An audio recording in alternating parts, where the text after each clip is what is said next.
অবশেষে একটি ছাগলকে ধর্ষণ করল যুবক।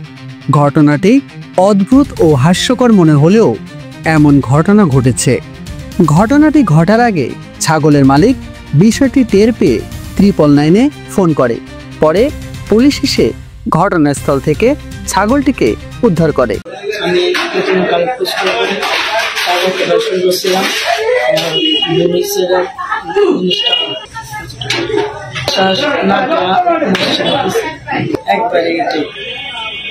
পরে ছাগলের কি অবস্থা?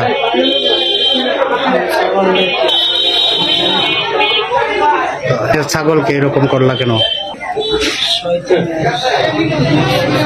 হ্যাঁ,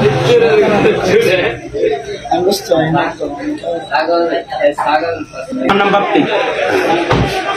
এই ছেলেটি আমার একটা রাম ছাগলের মহিলা রাম ছাগল ছিল, এটারে অপকর্ম করছে। কি অপকর্ম? রেপ করছে। সে নিজে মুখে স্বীকার করতে দিচ্ছে এবং সে আমাদেরকে থ্রেটও দিছে।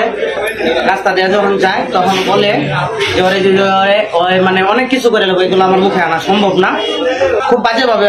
আর বাচ্চাদেরকে পাইলে বলে যে ওদেরকে ফুড়ে এলাম, এই করবো সেই করবো, খুব খারাপ খারাপ খারাপ কথা বলে যে আমার মুখে আনা সম্ভব না, আমার বাড়ি ঘর উড়াই দিব, ওই নাকি কি জানি বিএনসিসি না কি যেন করে, ওই থেকে নাকি ওর লোক আসবো, পুলিশ আইসা ওর পক্ষ হয়ে আমার তুলে নিয়ে যাবে, এরকম ভাবে সে এরকম থ্রেট দেয়।